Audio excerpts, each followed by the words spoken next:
said it's going? Okay. Welcome, everyone, to the regular meeting of the Planning Commission for October 21st, 2025. I call the regular meeting to order at 6:33. At this time, would the Community Development Director take roll?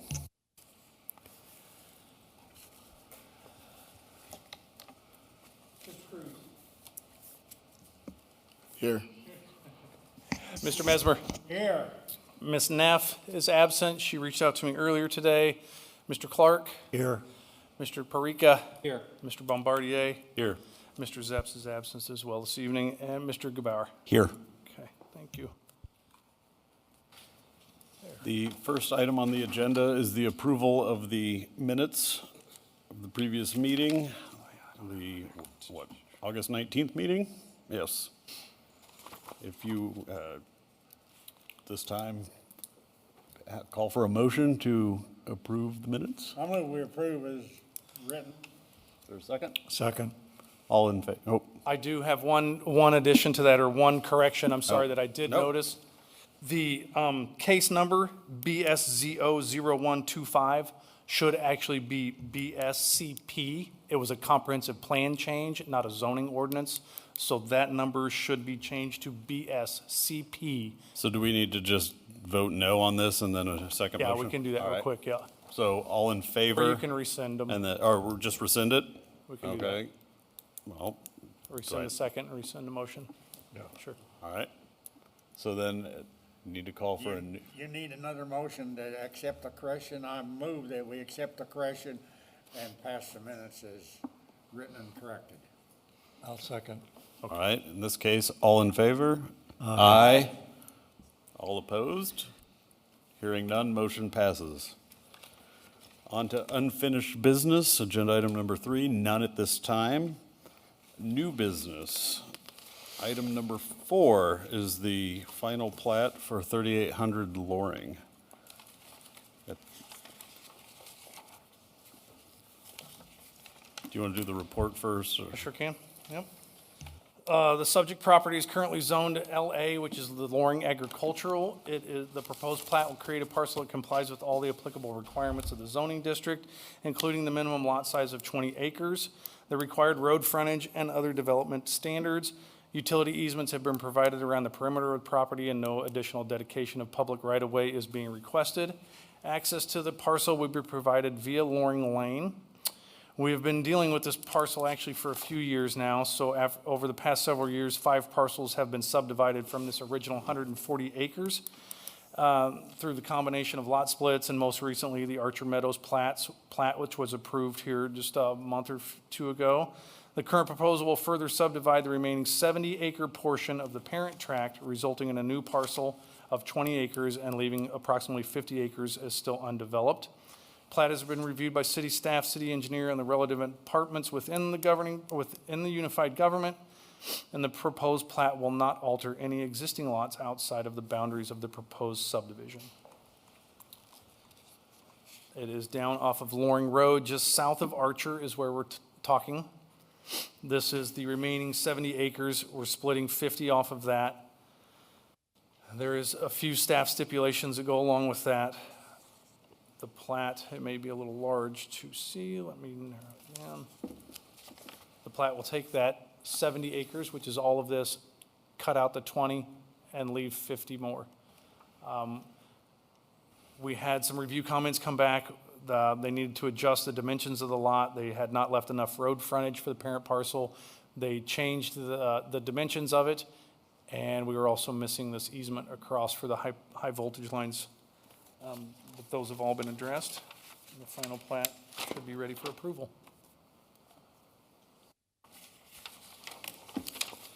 All right, there's nothing else. All right. This time I will call for the public hearing at, This one's not a public hearing. it's not? No, not for this. Oh, it's the, okay, Sorry. my bad. Yep, no, I'm sorry. Trying to do this from memory, so, I gotcha. okay. Then in that case, I'll call for a motion. I move the final plat be approved, subject to staff stipulations. Is there a second? Second. Good Vince on that one. All right. At this time, are there any questions for staff?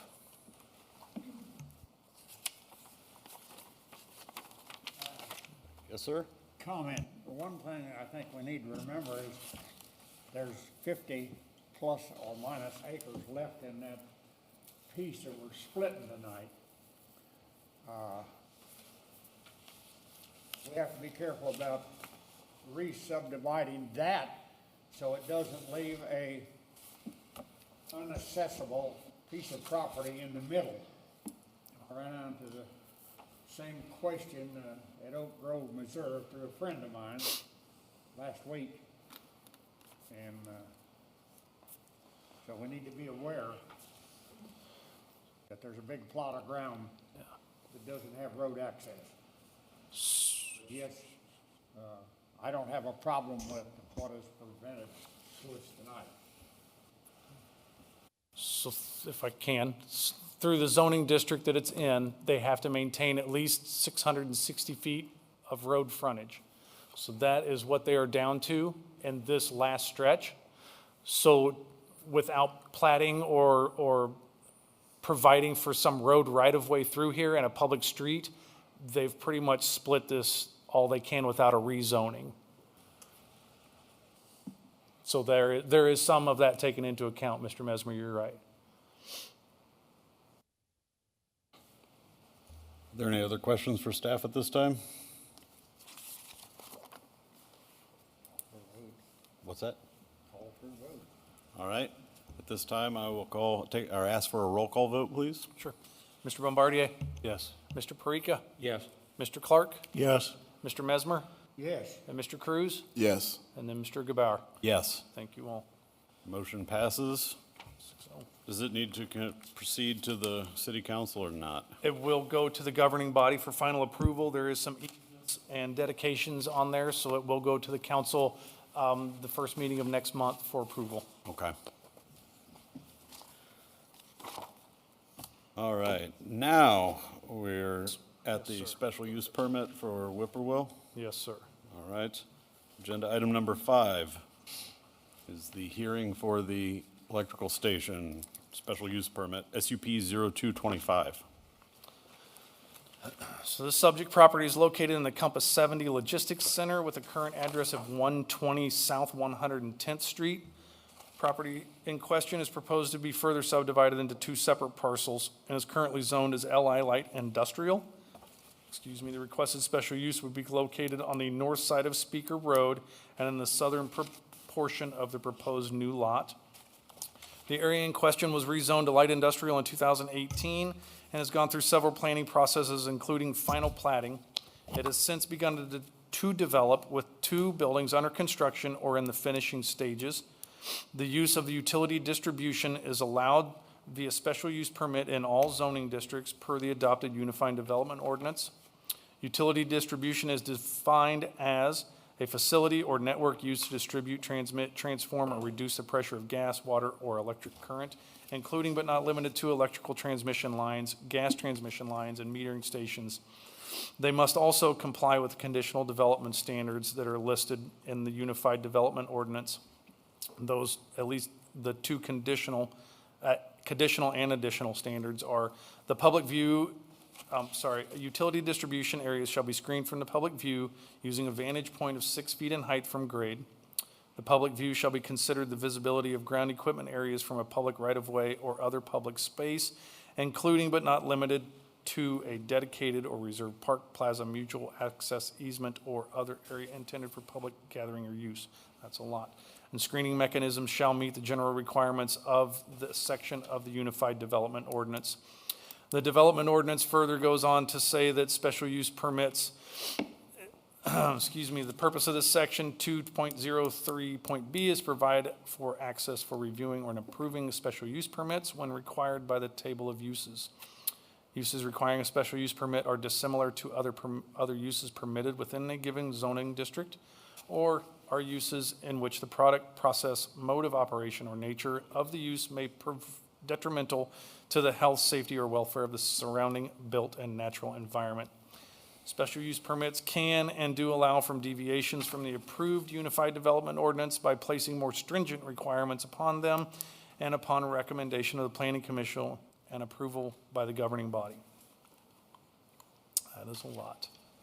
This is a public hearing, and it is in regards to the Whippoorwill substation. This lot in the middle is it's lot 120. This is the Compass 70 Logistics Center up here in this corner. This is all light industrial zoning. We have 2 buildings currently in construction or in the finishing stages in these 2 lots. Evergy is looking at utilizing half of this lot to put a substation on. Below this is the Edwardsville zoning map. So this spot here is Bonner Springs. This is residential zoning with some commercial around it. There again is the lot in question. And then I do have a site plan that Evergy has provided.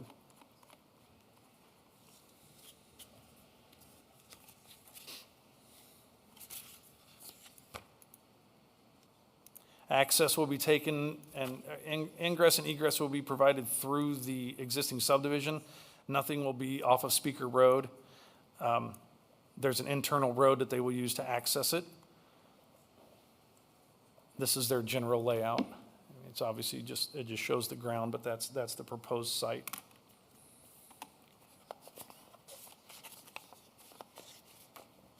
And that's really about all I have, sir. All right.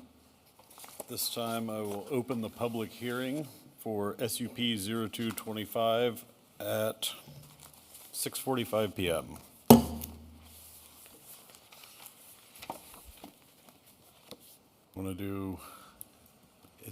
At this time, is there anyone that would like to speak in favor for this item? If you would state your name. Jessica Keck. Is this on? Yep, Okay. sorry, push the button. Okay. Jessica Keck with Evergy, 818 South Kansas Avenue, Topeka, Kansas. We have a presentation. Sorry. I apologize. That's all right. Would you like to go through it? Yeah. Okay, Yeah. I have it. Get it, and what I'll do is give you this if you I should have. down, well, it should Down advance will into the shoot, slides. Okay. Not it's up. Thank you. So yeah, I'll just give a short presentation and then answer any questions you guys have afterwards as well. So this is our site that we're looking at. It's on the industrial property that's just off of 110 and Spring Hill Road. Our substation location is showed there on the west side. That brown or that black dash line is not the actual property dimensions. It was just kind of to reference where our site was. That's not our property on that one, but that's where our sub will be. It'll be next to the warehouse that's on the east. Entrance will be from the private property off of 110 and then through the developed property, the industrial property. When we're looking for substation sites, we look at the surrounding area to make sure it's suitable for a substation. The terrain, floodplains, trees, site topography and stuff like that, and this site met those requirements. The total property is about 5 acres. The substation itself is right around 2. That gives us room for grading and to build the substation. Here is our site plan. The sub now currently is planned for a 3/8 mesh fence at 7 foot tall with a 3 strands of barbed wire on top for our security. That's our standard security fence for the site. That's what our company uses. And then, like I said, the access road, I wish I had a pointer. Is this a pointer? Should be, I believe. It probably won't help though because it won't show up. But the access is coming in on the northeast corner from the property to the north. So we'll have an access easement to get to our substation. This is just photos of the existing location. It's been graded out and cleared pretty well, and then we'll do our own grading as well and create our sub pad and put it there. This is some renderings kind of showing what the substation would look like from Speaker Road and then from 110th. It's right behind that warehouse on the 110th one, and the Speaker Road obviously is behind the trees there. The substation equipment in there is just an example. We don't share the substation equipment in public settings just for security reasons, but that's an example of what the equipment might look like. We did host a neighborhood meeting on October 15th. We were there to answer any questions the public might had. We had 2 members of the community come out and have some questions for us, and we answered those questions at that time. The proposed substation, the conditions for approval, the location of the proposed use, and if the location will contribute to the welfare or the convenience of the public. It's within the largest Skinnell property and industrial development in Bonner Springs. There's existing commercial industry uses nearby. This project is necessary to continue to supply Evergy customers with reliable power. It's going to improve reliability in the area. We are currently getting our power from BPU, and they are at capacity. So we have to have a solution, and this is our solution to provide the power that we need to provide in the area. It is the scale and intensity of the proposed use in relation to the surrounding built and natural environment. It's ideal for a substation due to the location within the industrial development. It will not have an adverse impact on wetlands, threatened and endangered species, or historical sites. We've done the review on all of those prior to selecting this site. The impact of the proposed use to the value and enjoyment of surrounding property owners. Nearby properties will not be significantly impacted by any noise occurring from the substation, as the substations are much quieter now than those that were installed years earlier. The transformers now are much quieter than the older transformers that are around.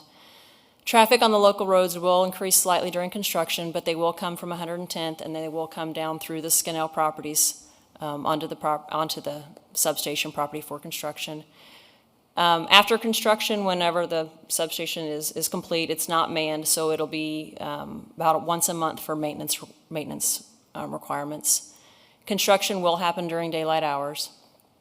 Impact of the proposed use on the development of surrounding properties. Surrounding properties in Bonner Springs are currently under development for an industrial site. Properties south of the substation are in Edwardsville and are developed for residential uses. And then the project will not impact the ongoing use of the adjoining properties. On similar projects in several cities and counties, we have not observed a reluctance to develop adjacent lots next to substations. We've actually had people build houses right next to them that are really close to our substations. Compatibility of the existing and proposed zoning conditions to the comprehensive plan. It's consistent with the existing industrial use in the area. The Bonner Springs Comprehensive Plan promotes the development of homes and businesses in the city, and reliable electricity is necessary to support that development. The availability and those are hard words to say. The availability and adequacy of the required public improvements to serve the proposed use. It will not generate waste or increase traffic, except during construction, obviously, and does not require water or sewer, so no additional services will be necessary. There's going to be parking spaces within the substation itself that will be plenty of room. We design them so they're spacious enough to bring equipment into the substation itself. And then the ability of the affected parcel to satisfy subdivision regulations. We will ensure the project satisfies all the applicable regulations for this. And then the professional recommendations. We've engaged with Bonner Springs to ensure this project satisfies all requirements. And that is it. Any questions you might have? I have one related to the primary transmission lines. Is that all, I presume that has been planned out already? And So our standard process, sorry, I didn't mean to cut you off. No, go ahead. Our standard process, because the substation sites are up for commission approval, and we're not guaranteed approval. to design a transmission line to go to and from a substation site requires engineering and time and labor. And to do that on a site before we know if we have it is honestly not fiscally responsible for our company to do. So we'll get the site, and then we'll design the transmission lines to get to that site after that point. Okay. If you recall, both the questions and the answers that were the subject of the hearing that you had with the neighbors, can you recall the questions and the responses? What was a primary concern? It was, a lot of it was based on the transmission lines. And like I just told you, we don't design them. We know that we're tying into the line to the east, but we don't know the route. There's several routes we could take. We go through a process of, it's a routing study where we involve the public at that process as well to decide the best route.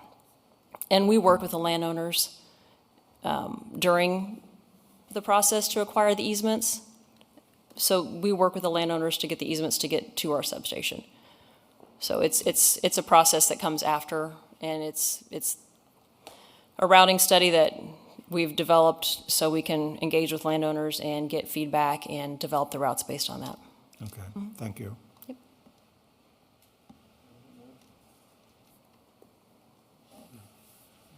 Any other questions? No other questions? Okay, thank you. Is there anyone else that would like to speak in favor of this issue? All right, is there, you want to speak in favor of, ma'am? Oh. All right, at this time, is there anyone that wishes to speak against this issue? If you would approach the microphone, turn it on, and state your name and address, please. Hi, I'm Kelly Billings. I'm an Edwardsville, Kansas resident who is just feeling very unrepresented by Bonner. I was here 22 months ago, 24 months ago, as we started the actual construction of the industrial park. At that time, we had gone through many concerns we had that we understand there's been several developers that have come through, so when we gave our requests and were comforted by Bonner that they would be upheld, as we switched developers, those did not follow. So that was a discussion we had, like I said, almost 2 years ago now at the last meeting, zoning meeting, to approve that. So here we sit today, again, there's only 15 of us, I believe, that are impacted by this, even in this little area that are all Edwardsville residents, so it's a very tiny community. But again, it's very frustrating. I love that Evergy says they will work with the customer. What I will tell you is, I, with Mark Lee, have sent an email for 90 days to try to get the road cleaned up because you cannot see to turn north on 110th Street off of Speaker Road, and that has not been achieved. So if we can't work as a team to get some grass mowed and a tree cut down, but the owners put no trespassing signs up, then I just start having little faith. So I've already not had our berm requests that the entire neighborhood put up 10 years ago when this started. And then that we were told, well, sorry, you missed your opportunity because we just keep changing developers. So then Skinelli, very kind at the last meeting, said, we're doing what we can to make it look pretty. I have no doubt they are. But now here we sit again, we're gonna hit in with a new group, and we still just can't get the little things done. So it is so sad to be the small represented Edwardsville residents when we just get to suffer silently property value and just physical space with decisions that you guys make. So again, I just come to Evergy, do what you need to do. That's great. I believe they'll be fine. It's the responsibility of our co-city who needs to support the residents that are impacted. And again, it's very frustrating that if we cannot do simple things, the big things are just never going to turn out well. So again, communication is everything, and it is not a strong suit. And it is, whether it's because it's the two cities or whatever, it is just deplorable and very maddening for the residents that own land there. So thank you for listening. Thank you. Is there anyone else that wishes to speak against this issue at this time? If you would approach the microphone, state your name and address, sir, and make sure to turn it on. Gotcha. Okay, thank you. Derek Sunderman. Live in Shawnee, Kansas, but we own the property. The last house you see on the map there is our property that is directly across from the switch station. Yes, right there where the hand is at. So I got quite a bit to cover here. So first off, my experience, Evergy probably didn't know this when they cited that there, but I am a power systems engineer. I have been a power systems engineer designing distribution and transmission lines for a good portion of my life, or at least involved in it for over 30 years now. So I do know exactly what Evergy will be doing here, and I can explain that to you, though they won't, because I have done this. I'll get to that in just a minute, but to be clear, we're not necessarily against this. What we are against is the lack of transparency that has been provided. We are also against the fact that we as a community along Speaker Road are paying the price for Bonner Springs to profit off of the Compass Center. You're receiving tremendous amounts of tax revenues from these developments here, as well as this substation that's coming. And we have never received a dime, and we're the ones who are suffering from this. And I want to step through part of that. So since this, when we purchased the property and started our Airbnb there, it was a beautiful, beautiful place. 160 acres, pastures, humongous oak trees, and an old house place. We found out later that it was being developed by Scannell. Once the construction work started, we noticed an increase in mice because you had a 160-acre field. They had to go somewhere. We had an increase in snakes on our property, including copperheads on our deck at one point in time. Never had that before. That pond, you don't see the pond there. They said, Mrs. Keck mentioned earlier that, they study this as a wetland. That used to be a big pond. It was a wetland. It was covered by the developer. So when they developed it, they didn't bother to seine the fish out of there when they drained that pond. We dealt with rotted fish smell for a month. There was at least 800 to 1,000 fish out there. I took photos of it. It was nasty. They didn't bother cleaning it up. They didn't take care of the neighbors. And we're the ones directly from it. We've lost our view, obviously, the beautiful view we had, but I still understand progress. We bought this knowing that we had this risk. But I guess we also didn't realize that we would be the ones paying the price for this progress. So if you go out to Speaker Road right now, you will see a huge warehouse, the one that's off to the right there on the graphic. It's lit up at night like a Christmas tree. I feel sorry for the people whose homes are directly in front of that right now. They step out on their front porch and they get to see a huge white wall that is lit up with lights. It's like daylight there. It's quite the astonishing view. So you can imagine what that does to people if you're looking to sell your home and somebody else wants to move in or is considering purchasing your property. You're not going to have nearly as many people come in who are interested in purchasing the property simply because of where it's located. That means you will also likely incur a lower price for your property. So I understood that Mrs. Keck mentioned that they've had people who build next to substations. I agree, there have been. Typically because the lots right adjacent to a substation are lower priced. So people who are looking for a low price to get into a new home, that's a great way to do it, build it beside a substation. But if you're a homeowner who already has an existing home that already has value and a substation comes in next to you, your value drops. If you need evidence, simply get on the web and type in the words property value depreciation due to transmission lines or due to substation. There are multiple studies that have been performed across the United States. I found one in particular that did a summary of 20 or 30 other studies performed across the United States.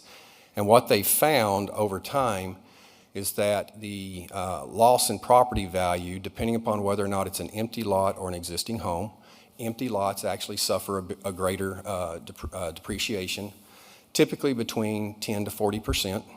Homes typically see a depreciation between 5 and 30%. And from what I could tell in all the different ones that I reviewed, the average is probably somewhere around 15% knock on your existing home value. And if you have land, at least an average of 20% knock on your value of the land itself, because what was a residential property now is going to be lower cost for somebody who wants to come in and develop it next to a switch station. So for us on Speaker Road, we don't need the substation. Yes, Evergy needs a new substation. This is a growing area, industrial, commercial, and they do need a substation. There are other locations that they could locate this that would not be in front of properties. But again, I'm not opposed to it being in front of our property. I'm opposed to the drop in value that we're going to suffer as a result of this being across our property. I have asked Evergy if they were open to providing payments that would make us whole. I'm not looking to make an additional profit. I'm looking to be made whole on the loss of value of our property. And they said, we don't normally do that. That's the answer I received. So, but I don't just want to discuss the substation. The bigger concern, or just as big, is the transmission line itself. This is what I have designed, distribution lines and such, for years. So if you as a commission were going to confirm a new water plant, would you advance the plans on that water plant if you did not know where you were getting your water? Would you advance the plans on a water plant if you did not have the right-of-way for your water, your supply? If you didn't understand the full picture, you wouldn't give permission for that to go to the council because you don't have the full picture. You don't have the full picture here. You've got a substation. Going into that substation, what we know is, or what we highly suspect, what at least been's confirmed to me, is that they are going to bring in a 161 kV transmission line. That's 161,000 volts. You got 120 volts right there. So this is a high-power transmission line. It's going to be coming in from the east. If you are headed north on I-435 towards Menards, before you get to the interchange at I-70, you'll see a transmission line that goes across the interstate there. They will have to tap that transmission line. That's the Metropolitan to Maywood Circuit. I believe that's the name of it. I could be wrong. But that circuit is the only 161 kV circuit in the area. It's about a mile and a half to the east of us, straight through the properties there. That transmission line is typically going to require a 100 to 200 foot right-of-way, most likely 150 foot. That's fairly common. In that right-of-way, they are typically going to take down every tree there is. So if you look at the housing around Speaker Road, now getting to Speaker Road from the east, for most part, Evergy will be able to route that transmission line through pastures and timber. There are a couple of homes in there that they're going to have to deal with. They'll likely put in some turning structures and go around those homes or do something to accommodate those homeowners. But when they get to Speaker Road, it's kind of like hitting a funnel. You see houses along the road south of there. You have an industrial complex to the north of there where they've already built the warehouses. They've got to bring that transmission line essentially down Speaker Road. There's one other route that they could get in there as well, but it's going to be costly because they're going to have to incur additional turning structures. Those turning structures on average are $250,000 each if they're self-supporting. If they're not self-supporting structures, they will go with guy wires. Those are much cheaper, but now you have unsightly guy wires and you have to have a place to drill them into the ground, right? And it takes up a lot more space. So typically in metropolitan areas like this, they're going to use self-supporting turning structures for their wires because they're under high tension, typically 7,000 to 10,000 pounds of tension on these wires. So you got to have strong concrete embedded self-supporting structures. So in this case here, the easiest way to get from point A to point B is a straight line. That straight line goes straight down Speaker Road. That means the trees along Speaker Road are likely to be removed for this new transmission line. Now, Evergy hasn't told you that yet because they don't have another way to get the transmission line in here. They could bring it in from the north across the Compass property, but they don't have that agreement with Compass to come across a developing property, and Compass isn't going to give it to them at this moment in time. Now, they may use eminent domain, Evergy, and Evergy may use eminent domain once they have their substation in place. So they don't use eminent domain to site their substations, they find a willing landowner. But when it comes time to site the transmission line, they can and sometimes do use eminent domain because a landowner and them can't agree to what the value of the damage is done by that transmission line. So this is why you don't see a plan here. They don't want you to have that plan right now because you may not like that plan for the transmission line. Again, I don't think the individuals on Speaker Road are against this progress. We're against the damage it does to the value of our property, and we need to be made whole. So that is where we are at right now. So I do believe as part of the package here, before you give thumbs up or thumbs down, Evergy should supply you with the full picture.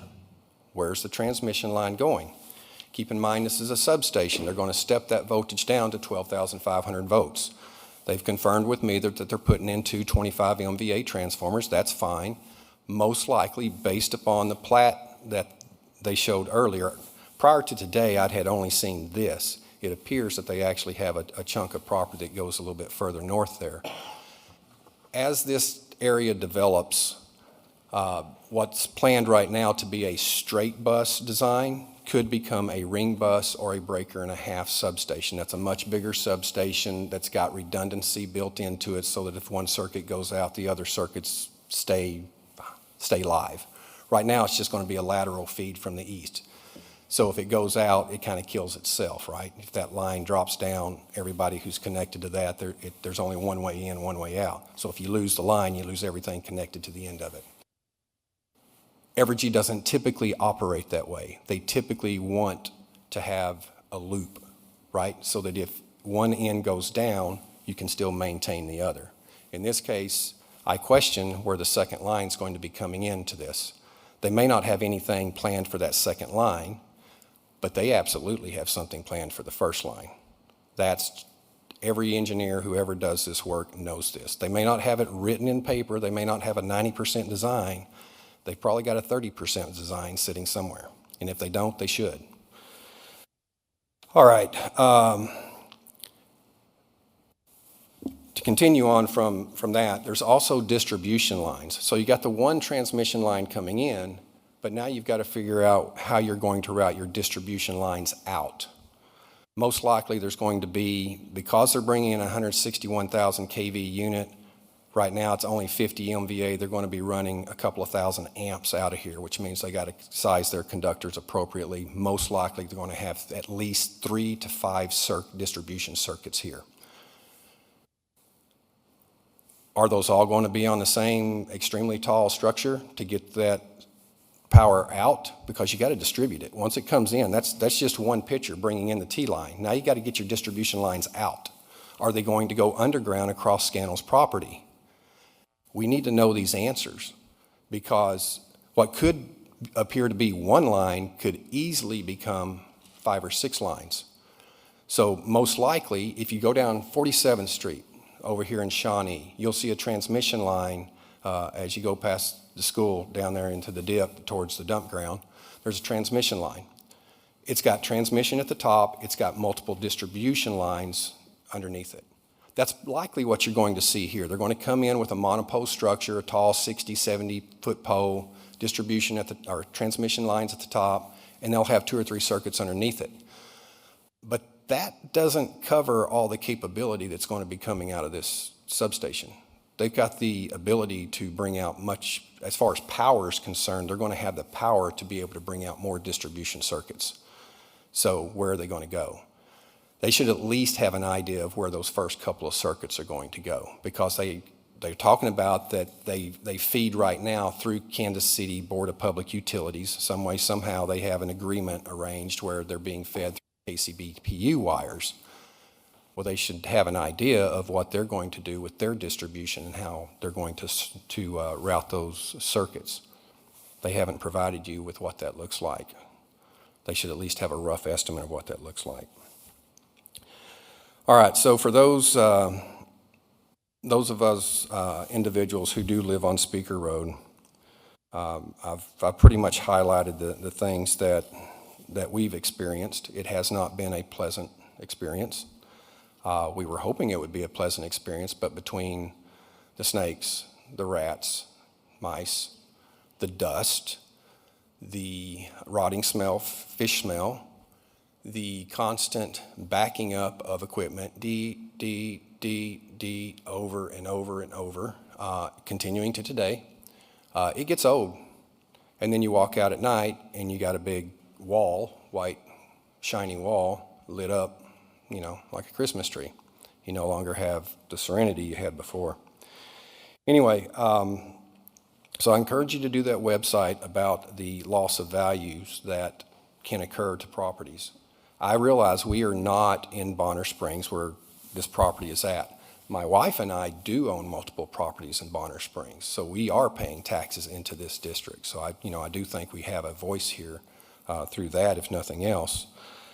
I don't know what the city of Bonner Springs can do for us.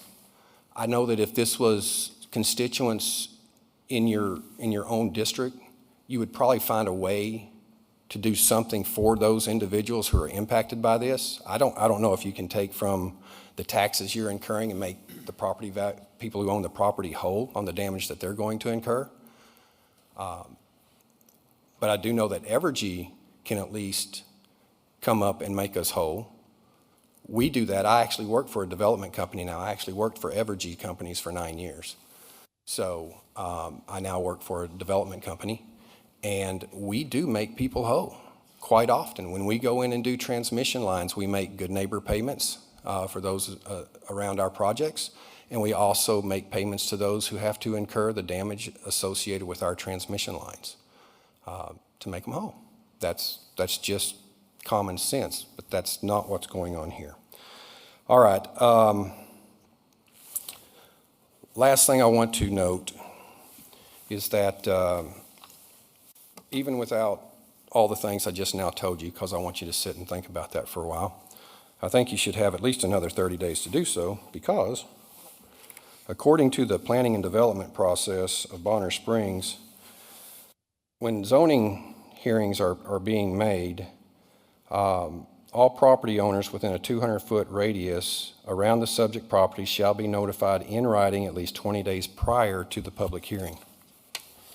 In the case of an SUP, a special use permit, all special use permits are reviewed in the public hearing and require the same notice as a zoning change.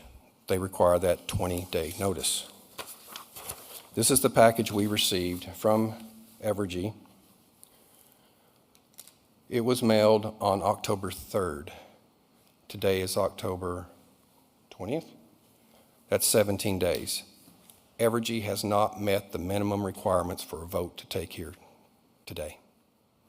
At a minimum, this needs to be pushed off for 1 month before a vote even occurs, because they have not met the minimum notice standard.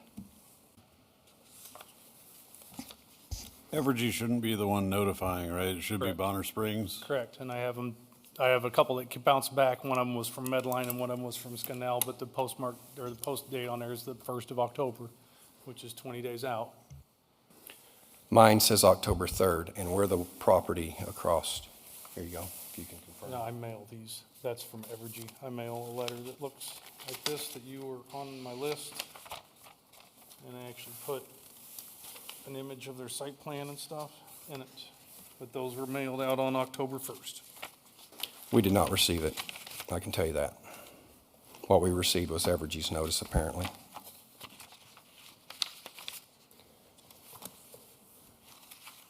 And even if it was sent on the 1st, that's 19 days. 20 minus 1 is 19.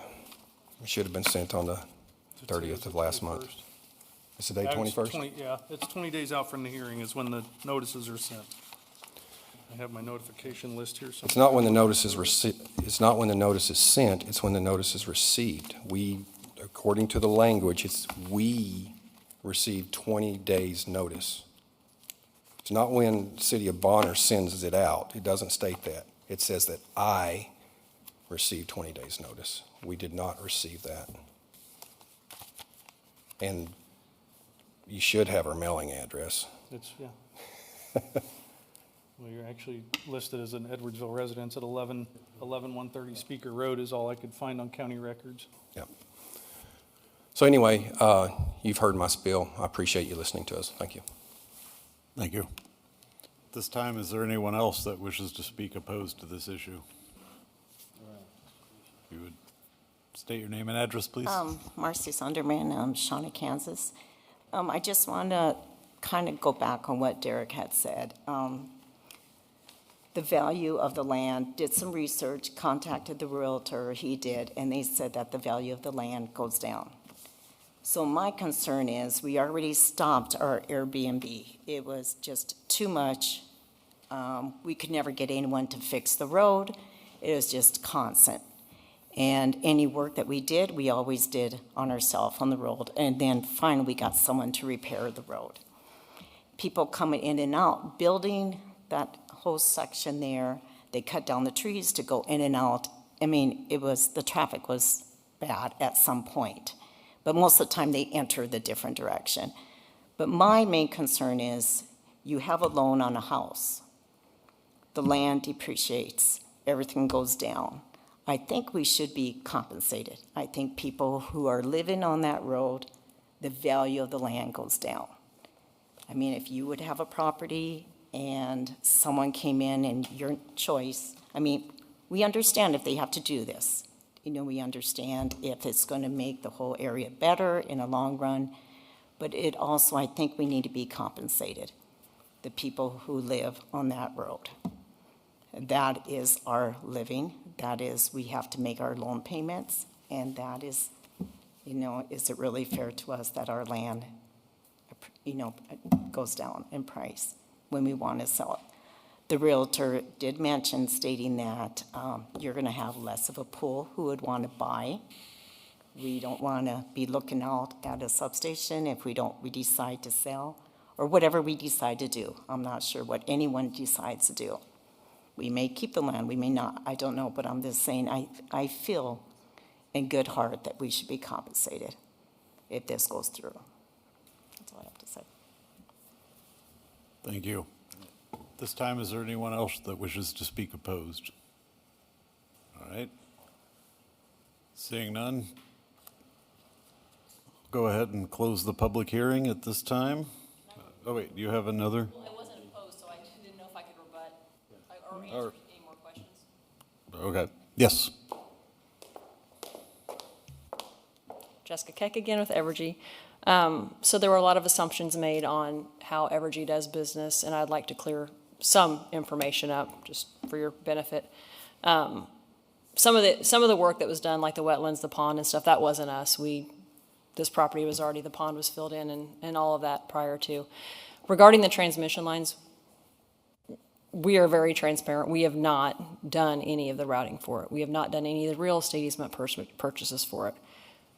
We know what line we have to connect to, but as a public utility, we have a duty and an obligation to provide the power to our customers. So that's ran by the KCC and the Southwest Power Pool and all that. So the substation sites are open for commission approval.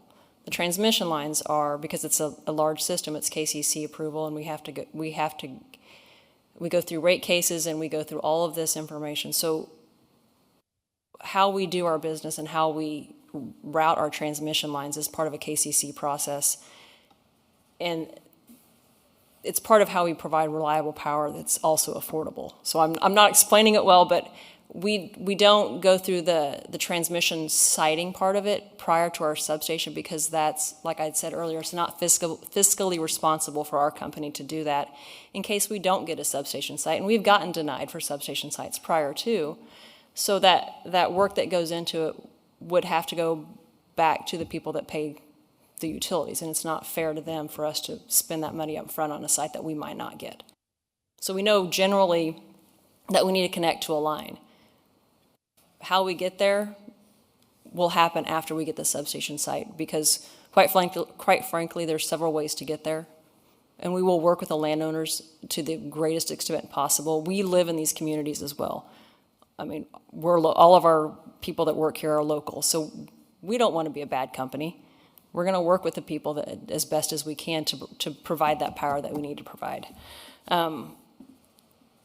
Regarding the notification side, that neighborhood meeting that we had was honestly not a requirement. We do that for our sites because we want to talk to the people that might be affected by this, and we didn't have the 20-day notification. We took a little bit of time to try to find a site actually to host it, so we got the letters out as soon as we could. And then, do you have any questions for me?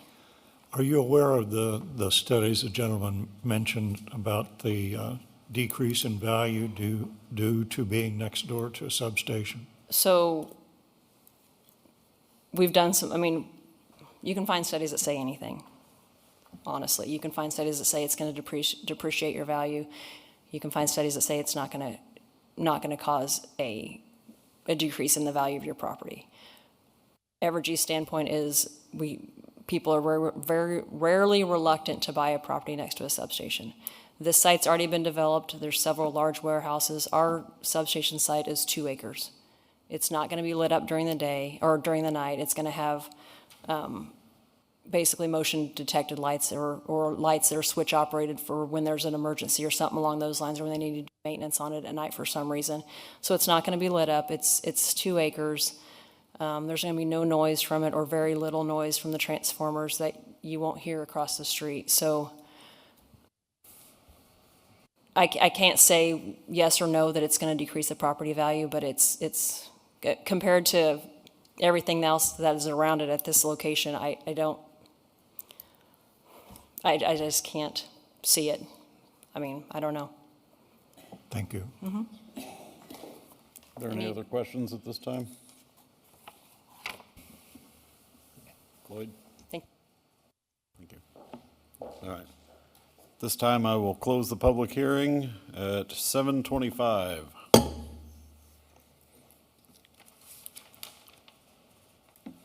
This time I'll call for a motion.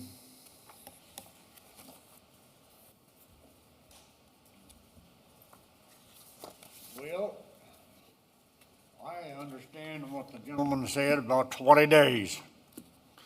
I move we continue the public hearing to our next meeting date. At this time and at the regular 6:30 place. For November. Yes. Is there a second?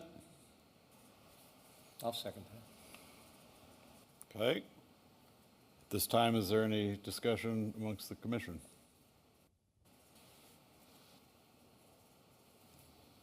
No. All right. We have a motion. Can I speak here just? Absolutely, sir. What, are we wanting some more information? And do we know?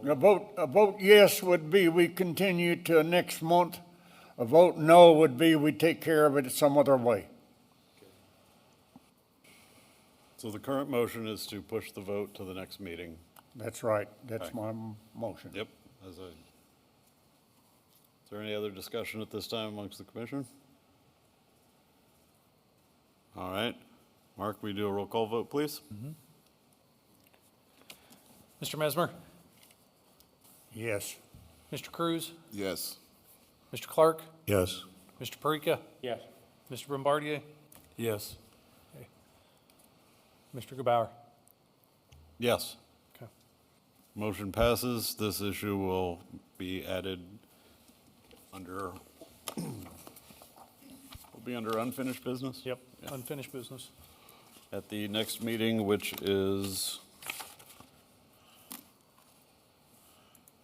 19th, November 19th, 18th. 18th.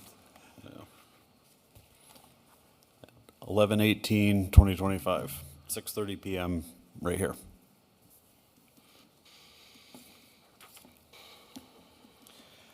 If I can, sir, Yes. Before Ms. Billings leaves. I'll apologize to you. I'd like to be it on the record, even at that. I did receive your email, and I did reach out to Compass, and when I went out, I posted a sign on the corner. I thought they had attended to that issue. If you would like that further up the hill, I will get back with them and make them do that, okay? Okay, thank you. I apologize for that.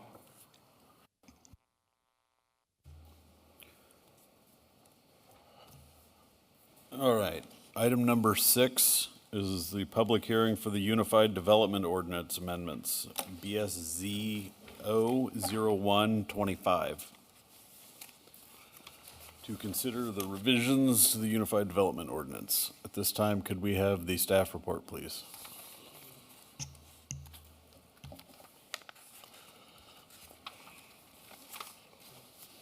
So over the past couple of years in working with the Unified Development Ordinance, staff found a few items that were not transitioned over from the old zoning regulations. One of the major items that I noticed was left out was the long-approved residential living above commercial spaces in the central commercial district, which is downtown. We've always allowed for second story and above living, and I noticed it was not in there, so those were one of the major things. So language has been added to that section 2.04.d, as well as amending the use table to indicate those appropriate uses. Staff's also realized that setbacks were inadvertently left out of the dimensional standards of section 2.04.E4, which is the RV parks.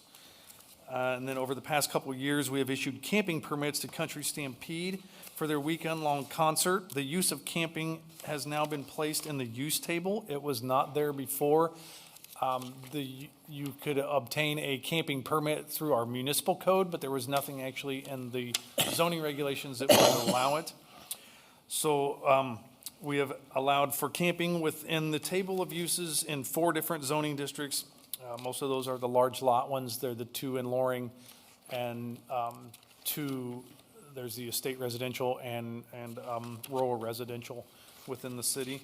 Those are all allowed on private property. They require a permit and things like that, but now they would require a special use permit as well. Yep. Camping still requires a special use permit and must adhere to the municipal code regarding said camping. Along with this, staff research language associated with protest petitions and proposed amendments to section 1.05.d, point B2. And these are backed by discussions with the League of Kansas Municipalities. I gave these to you guys a couple months ago to just kind of look at, but these are those amendments. On page 20, I don't know if you want to go through them all, but on page 20, it's the protest petition. So there is the Kansas State statute I provided for you guys in your packet, and I highlighted the sections. They deal with rezonings. They're not special use permits. There's nothing that allows for a protest for a special use permit. It is for zoning changes only. So we kind of went through this a little bit with the APAC quarry situation, but they're actually via state statute not allowed to be protested. If you're amending zoning, changing zoning, rezoning, those are protestable items. The central commercial district, there is the language discussing the residential living, the RV recreational vehicle parks, the setbacks have been included in there.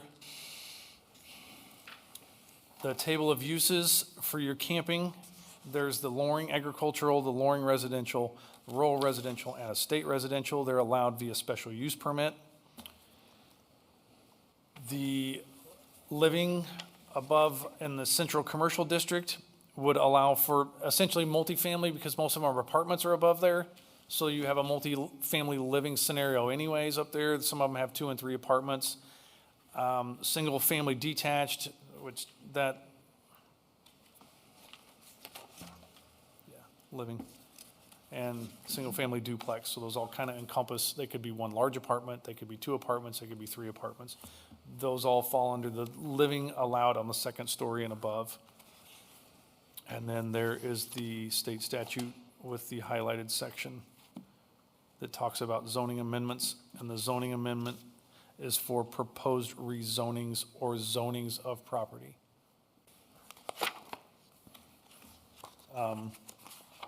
This is a public hearing, so we still have to go through the process.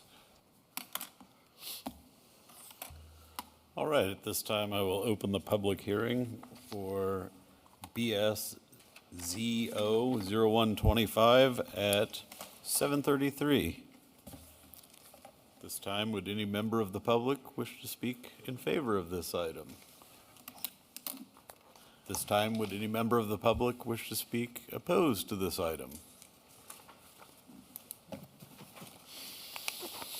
Those are the easy ones, I guess. I mean, technically, as the applicant, I guess I could be in favor. I do speak in favor of these items.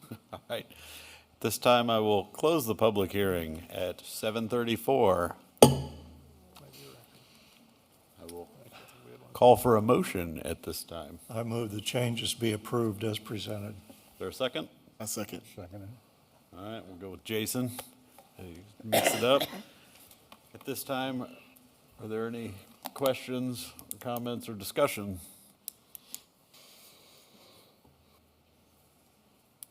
I feel like we've pretty much seen most of these. The protest petition's a little new, but I mean, we've been discussing these changes for quite a while now, off and on. So unless there's anything else or any comments, I'll call for a vote. All right. Mark, if you'd do a roll call vote, please. I sure will. Mr. Bombardier? Yes. Mr. Parika? Yes. Mr. Clark? Yes. Mr. Mesmer? Yes. Mr. Cruz? Yes. And Mr. Gebauer? Yes. Motion passes 6-0. And then this will proceed to the governing body for Yes, sir, it will. adoption, The first meeting in November. November. I'm gonna have to do something here real quick, and I feel somewhat, 17th, isn't it? November? I believe so. don't have my, Wait, the planning commission's on 18th, and then the city council is 11/9. So this one will go to, will it be on the agenda for 11/9, Mark, for the city council? Wait, no, I'm looking at the wrong thing. should be the I had 10th. to go back down to the Be the 10th. 11/10. Yep. Okay, my chart doesn't. Oh, so I gave you new ones. I'm sorry. The Yep, old no, ones. no, that's fine. It's Yeah. just now we're, So in the front of your Yep. binders, I've replaced all your old calendars with new ones because Yeah. those dates ran out. So you have a new calendar of deadlines, and yeah, it would be November 10th okay. will be the first council meeting. All right, on to agenda item number 7, open agenda, none at this time. And agenda item 8 is the Community Development Director's Report. Yeah, that's what I don't have a printout of that in my binder, so I'm going to find it here real quick. What I do know is I have a new, and I still don't have it in there, I have a new staff member to introduce. Kylie Myron is, her official title is city planner. She will assist me in preparing information and attending some meetings here and there. And along those lines, I feel like I had a lot more prepared, but I don't know So are you planning on ditching us? where it Or- disappeared. No, sir, I'm not. Yep, thank you. Is that where? No, I have. There, don't I? I tell you. Sorry, I apologize, everybody. It was kind of I was caught a little off guard with a meeting that I forgot about this afternoon. It kind of threw me out of whack, but regardless. New staff member has been added to the Community Development Department. Kylie Myrind was hired as a new city planner and began on October 1st. She will assist in the preparation of staff reports, research vital information, participate in public engagement activities when needed, as well as provide information to the general public regarding planning-related topics. Kylie came from the UG most recently. She was an intern there for a year. And I will let you introduce yourself if you'd like and tell a little bit about yourself. You just Okay. speak right there, they can hear you. Sure. So my name is Kylie Myrind. There's a lot of letters you just need to forget about in there. Like Mark said, I came from KCK. I worked in their planning department, working on staff reports and helping with the general public questions and concerns. So very well versed in helping our constituents and their questions that might arise and things like that. I'm very excited to be at Bonner Springs. Excited what Bonner has going for it and the general, I don't know. Yeah, just, yeah. I don't know if I have anything else No, that's specifically. fine. Kylie's been a help already, so I just wanted her to at least meet you guys, and obviously we're missing a couple, but Well, on behalf of the Planning Commission, welcome. and Thank you. Look forward to working with you. I look forward to working with you. So is that the highlight, end on a positive That's the news? I highlight. mean, I was There we go. wondering. I don't really have much else. Everything's moving along. If you guys haven't seen the apartment complex, it's quite the thing there. They're framing up the last of the parapet walls around the top. We got the senior villas. I actually didn't go by there this week, but I think they've got at least a first floor done, if not more, up there off Kansas Avenue and 132nd. The townhomes now, and from Larissa's realm, we've issued all of the building permits for up there, and they're occupying those structures as fast as they can build them. So I think they might only have 3 or 4 that they're working on, I think, currently. The rest of them, I think, are done. Something along those lines. 6 they're still working on? Okay, so that's fine. But there was 22 buildings to begin with, so they're filling them up real fast. They look pretty nice, really. If you haven't been up by that way, it's a nice color combo. What else do we have going? Compass. Obviously, this evening, we've got 2 buildings out there. One of them is in a tenant finish stage. The tenants have occupied the building and are racking in things in the warehouse. So the warehouse was completed. We gave it a temporary occupancy so that they could start moving stuff in. They're still working on the office spaces up there. And then they have 1 shell building just complete and ready for tenants. They keep tossing around a few, but I don't think anyone's gone in there yet. What other big projects do we have? 138th Street. Nick and Vince can talk to that. So it's moving right along. There was quite a lot that went along with that project as far as utility relocations. The stormwater alone, was just ditches down that road forever. So they've obviously expanded everything. We've got now stormwater in the ground, in pipes. We've got the gas line moved, power's moved. The street reconstruction itself is starting to take place. The Gurley's retaining wall, I think, is done. I noticed their driveway was poured when I drove over to Vince's house. They've got, Grove is all paved, at least a base on it, yeah. The driveways are all done along in Nick's little strip of neighborhood there as well. They had to tear out a couple of those at least, 2 or 3, maybe more. And then, so it's proceeding right along. Yeah, so that's the one, yeah, yep. And one side will be a 10-foot wide multi-use path, and then the other side's a 5-foot sidewalk, if I recall. So that'll be a nice addition. We'll try and tie that in, heading south to Riverfront maybe for our trail system. And then obviously as we keep improving 138th Street north to Kansas, we'll continue that along. I think there is a phase 2 that's planned, but that just goes to Metropolitan. So it doesn't go all the way, it just extends it just up there to Metropolitan.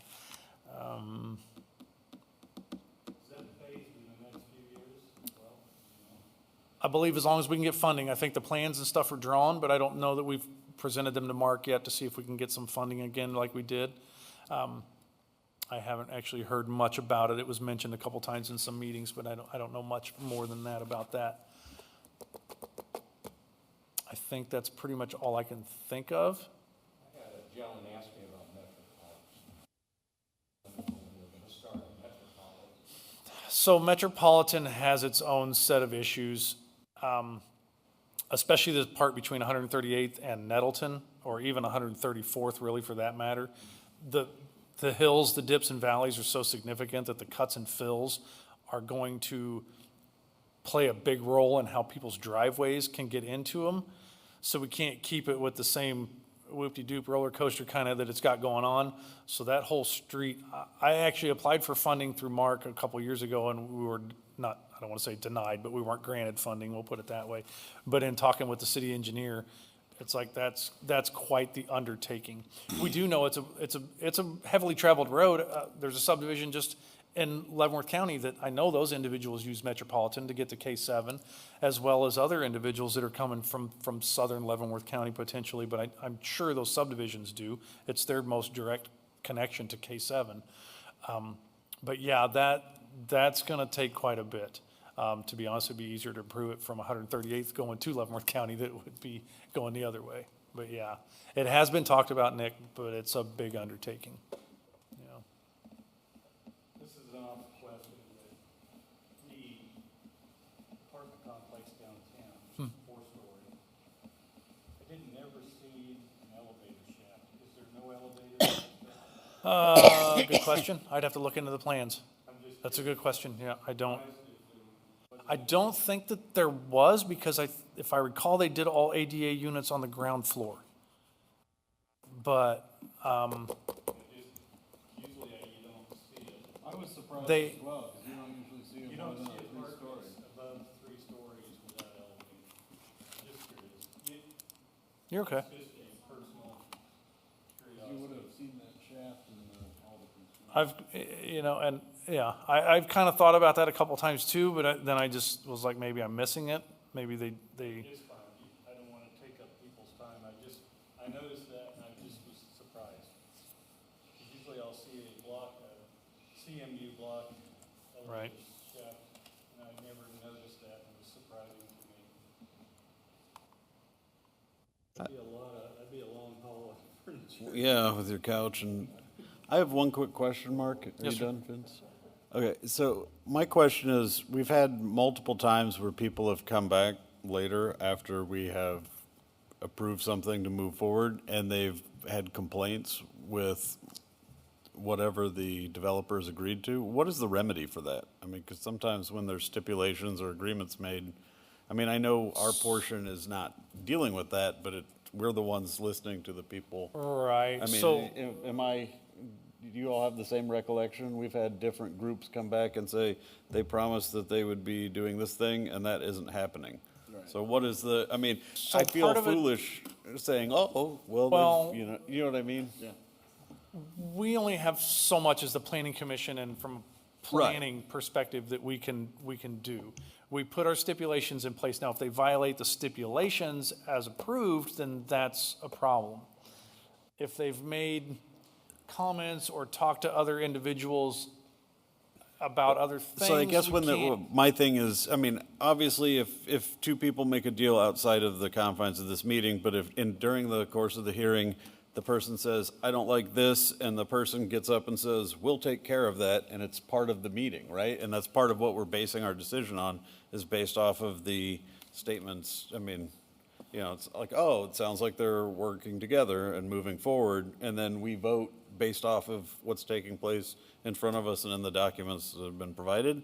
I mean, unless you know where I'm going with this? Part of that is out of our purview, right? And it a lot of becomes- this is out of our purview. If we but don't, it's- if we don't have it in writing saying, you're, okay, if they were to stand there and say, we'll do this, and we said, okay, we're gonna amend staff's recommendations and say, we're gonna add this, then we would have teeth. Well, Outside of that, and that's it's one a- of, I guess, part of the reason I'm bringing this up is as a person that I'm looking at someone and their, heartfelt issues, and then the developer says, that won't be an issue to us, right? And then we vote on it, and then the person comes back 24 months later, and we've had this on a number of different things, but they come back and they go, this is what we were told, and I know we have a very limited scope based off of Kansas land use. So, I mean, is this something, I guess this is my question, is this something that we want to look into adding as stipulations in the future if they make a public statement that they will address it? Is that something that we have the authority to do, or do we just go, You could always, get it in yes. writing from You them? can always, and I provide that to you guys. Yeah. When the stipulations come through, you can amend, approve, and deny anything that comes forward to you. right, So if they- I mean, If they were to stand here in a public meeting and say, well, we will address this, then yeah, I would say we have every right, as you guys as a commission, to add that in as a stipulation. Say, okay, well, you developer X stood here and stated in front of us that you would tend to this matter. We're gonna put it in writing and force your hand on that. Yeah. You okay. could, I just wanted to. Some of it, It's though- difficult to face people that we have, some of it voted again, though, on. is a civil matter that we're not, Right, there are some of the issues that are completely beyond the scope, but if part of the thing is to make sure that that silt is cleared off the road So during that- construction, or. that would fall into code enforcement type Right, stuff, right? but So it that, just- that leaves our area and goes into something else. Okay. So stipulations would be like I mean, I guess I'm just So we have unclear on. light pollution and we have all that kind of stuff in our regulations. And I took some notes on some of the things that were, so I'll look into the lights Okay. on the building and stuff like that. But we have those standards in our Unified Development Ordinance anyways, and they're required to follow them. So even, I like to kind of go back into when I was an inspector, even though it's not, you still have to follow the code no matter what is done, right? So if we have something in our code that says light shouldn't be above so many candle foot outside of the perimeter, and they are, then that's an issue. It's not in writing in anything we approved, but it's in our Unified Development Ordinance, which would fall back on a more or less a violation from my office saying you're in violation of this. Okay. I would be, I don't know, I don't want to say I'd be hesitant, but adding a bunch of stipulations just in casual conversation, or even Right, if that's not what I- someone's but it's- upset and they say, well, this isn't being done, and they get up and say, well, we'll do this. Right. But how do we yeah. communicate that is during the meeting? Because we hear what these people are saying, and it makes sense. Sure. But then we have to sit and say, okay, what are we really voting for? But how do we have this conversation without making them feel like they're not being heard at all? Well, and so. I mean, other than, we can't take the They- time to educate they people made on what very- we actually do every time. And that's Right. part of the problem, is I think people have a misunderstanding of what it is we're doing, which is making sure that we comply with the The light- regulations of the state of Kansas. Right, and I just, for the lighting purposes, they may be well within the regulations, but for them to look out the window and see something they never saw is unfortunate, but we Correct. can't, yeah, we can't do anything about that. You know, like I said, I was sitting here taking notes, and I do quite often if people have complaints, and I look to address those. But, you know, snakes and rats and stuff like that, it happens, I'm sorry, but it happens. Lighting is something different, landscaping is something different. But, you know, I think in this instance, we've kind of known the issues that are up there, you know, and the individuals that don't necessarily want development in that area, and they'll always attempt to fight it, I guess, I would say. But in general, that's a good question, though. I don't know how that could be addressed accurately, and in the meeting itself, yeah. Yeah. They can add stipulations. I mean, I don't think we want to get into adding a ton to of a point, I don't stipulations want and to- policing, but it just feel that if we're making a decision based off of the developer committing to a specific course of action, or that's at least part of what we're taking into consideration, is they'll, in the hearing, But I know. typically the developer is so vague I know. to where it's not like they're saying, hey, yeah, I'm gonna pay you out. It's Right. like, hey, we're gonna work with people.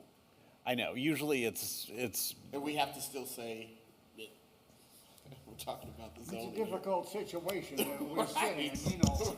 right, and people are, their home, the place that they've saved up for, and, you know, people, this is gonna sound terrible, but overvalue their own home. I have memories of my children growing up here. Jason should pay me a premium to. But we're not voting for No, I know, and that's the, Yeah.